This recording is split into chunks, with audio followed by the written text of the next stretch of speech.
অনেকগুলো করে ছেলে মেয়ের জন্ম দিলেই যদি আসল পুরুষত্বের মালিক হওয়া যেত, তাহলে জঙ্গলের রাজা বাঘ নয়, জঙ্গলের রাজা হতো শূকর।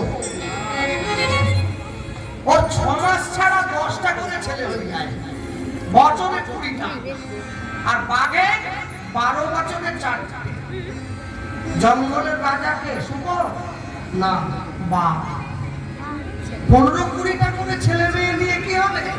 হ্যাঁ, কোনটা ঝালমুড়ি আলা, কোনটা মদন পটকুটি আলা, কোনটা টোটোওয়ালা, কোনটা ডিম ভাঙাওয়ালা, কোনটা মোহবানওয়ালা, কোনটা চুল কিনে কিনে বেড়াচ্ছে, এদিকে কি করবে?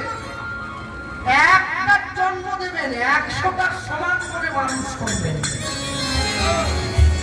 গান্ধারীর মতো 100 ছেলের দরকার নেই, কুন্তির মতো 5টা ছেলে হলেই যথেষ্ট।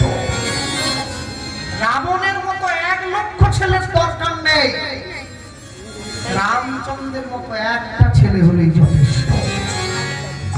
এই জন্য লোকে বলে, শোনেননি, ভাগ্যে ভাগ্যা, তপে রাজা, পুণ্যে পুত্র। কোন পুত্র? হ্যাঁ, এইটা ভগবানপুর বাস স্ট্যান্ডে হাঙ্গামা দেখতে গিয়ে মদ খেয়ে মাথা ফাটিয়ে চলে ছেলেটা, ওটা নয়। যে ছেলেটার জন্য গোটা ভগবানপুর গ্রামের মুখ উজ্জ্বল হবে, সেই ছেলেটা। সব সময়ের জন্য জানবেন, নিজে ভালো থাকবো, অপরকে ভালো রাখার দায়িত্বটাও নিতে হবে। যে করে লোকের মন্দ, তার মন্দ করে গোবিন্দ। অপরের ক্ষতি চাইলে নিজের ক্ষতি হয়ে যায়। এই জন্য কোনোদিন কারো ক্ষতি চাইবেন না, সবার ভালো চাইবেন। ভগবানের কাছে গিয়ে সকলার ভালো চাইবেন। কেন জানেন?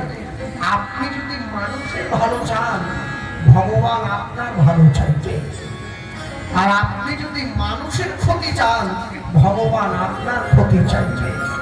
হ্যাঁ, আজকে তো এই সামনের বাড়িটাতে আমাকে থাকার ব্যবস্থা করা হয়েছে। ওরে বাবা, বাড়ি তো না, একবারে বাড়াবাড়ি। আমার নিজেরই অত ভালো ভোগ নাই, যা ভালো ভোগ। হ্যাঁ, এই ভগবানপুরে যত লোক আছে সকলে কষ্ট সৃষ্ট করে রোজগার করে মাথার ঘাম পায়ে ফেলে ঘর বানিয়েছে। এই গ্রামে একটা অন্ধ লোকের বসবাস। সে নিত্য নিত্য ভগবানের কাছে কাঁদে, হরির মন্দিরে এসে, ঠাকুর তাহলে আমার কিছু হবে নি, আমার কিছু হবে নি। ভগবান তো সব সইতে পারে, চোখের জলটা ছাড়। ভগবান এসে কাছে দাঁড়িয়ে বলে, কি চাই তোমার? আমাকে একটা আশীর্বাদ করে দাও। কি আশীর্বাদ? এটাই করবে, গোটা ভগবানপুর থানার লোকের যা আছে আমার যেন তার ডবল হয়ে যায়। বলে ঠিক আছে, দিলাম আশীর্বাদ করে, যা। মানুষে খেটে, ভগবানপুর ভেবিয়ার লোক খেটে একটা সোনার চেন কিনবে, তুই আলমারি খুলে দেখবি তোর আলমারিতে 2টো হয়ে আছে, সব ডবল। আর কি কি ডবল হবে বলছি, মোটামুটি সব ডবল। এখন ও চিন্তা করতেছে, তাহলে এই যে এই গ্রামের যত লোক আছে, সব লোকগুলো যদি মরে যায়, তাহলে সবার সম্পত্তি আমার হবে, আমি ডবল হয়ে যাবে, আমি লুটে লুটে খাবো। কিন্তু আমি তো চোখে দেখতে পাইনি, লোককে মারবো কি করে? ও ঠাকুরকে দেখে বলতেছে, প্রভু কি কালকে সকালে সূর্য ওঠার আগে তুমি যত লোক আছে এই সব ভাবিয়ার লোকের সামনে, সব গ্রামের লোকের বাড়ির সামনে গিয়ে একটা করে বড় বড় গর্ত করে দাও। ভগবান বলে, গর্ত করবো কি জন্য? বলে এই জন্যে গর্ত করবে, লোক যখন দরজা খুলে ভোরবেলা বাড়ির বাইরে বেরোবে, গর্তে করে সব মরে যাবে।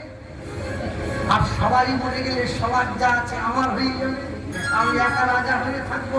ভগবান বলে, তুই কিন্তু আগে চেয়েছিস সবার যা হবে তোর তার ডবল। সবার ঘরের সামনে যদি একটা করে গর্ত হয়, তোর ঘরের সামনে 2টো হবে।